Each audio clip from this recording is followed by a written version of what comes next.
जय सिया राम, सियापति रामचंद्र की जय। कन्यादान दानों में सबसे श्रेष्ठ है। जो माता पिता अपनी कन्या का कन्यादान करते हैं उनका जीवन धन्य है, क्योंकि धर्मशास्त्र में शिव पुराण में एक जगह वर्णन है कि पता चला कि कन्यादान करने जा रहे हैं हिमवान, मोक्ष की प्राप्ति होगी और पूरे सृष्टि का संतुलन गड़बड़ा जाएगा। इस पर भगवान शिव ने उनके मन में खोट डालने के लिए उन्होंने बहुत तरह के विचित्र लीलाएं की। जो माता पिता निर्दोष भाव से कुछ भी नहीं सोचते हैं कि उसका क्या फल होगा और एकदम निष्काम भाव से अगर कन्यादान करते हैं तो उनका जीवन सफल हो जाता है और उन्हें जन्म मरण के चक्कर से मुक्ति प्राप्त होती है और उनके संतान सुख शांति और समृद्धि से भरपूर होता है। उनके घर में कन्यादान का प्रभाव धर्मशास्त्र में बहुत तरह से अलग अलग विवरण किया गया है। कन्यादान 3 दान सबसे श्रेष्ठ माना गया है।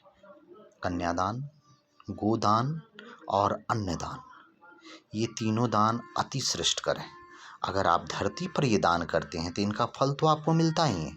आपका जीवन सुखमय, समृद्धि और हर तरह से आपके संतान सुखी होते हैं, आपका परिवार समृद्ध बनता है और मरने के बाद भी अगर ये शरीर आप त्याग करते हैं तो उस त्याग के बाद भी आप जब दूसरे लोक में जाते हैं तो वहाँ कन्यादान के प्रभाव से आपको मोक्ष की प्राप्ति होती है, जन्म मरण के चक्कर से आप मुक्त होते हैं और उसके बाद आपको हर सुविधा प्राप्त होती है, सुख की हर समृद्धि और अलौकिक सुखों का उपभोग करने का मिलता है।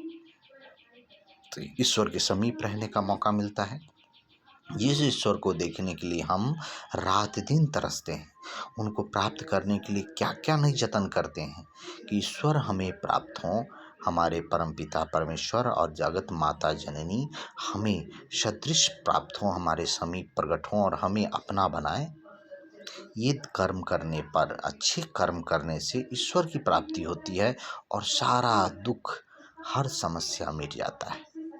इसीलिए जो माता पिता अपनी कन्या का दान अपने कलेजे पर पत्थर रख के कन्यादान कर लेते हैं, मुझे वो बड़े ही सौभाग्यशाली हैं और बड़े ही उत्तम हैं। उनका जीवन, अपने जीवन का सारा पैसा जो इकट्ठा करते हैं वो सारा अपनी पुत्री के घर दान करते हैं और अपने कलेजे के टुकड़े पुत्री को भी देते हैं उन्हें।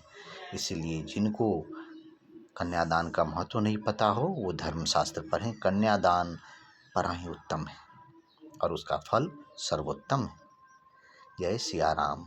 आप भी करें और लोगों को भी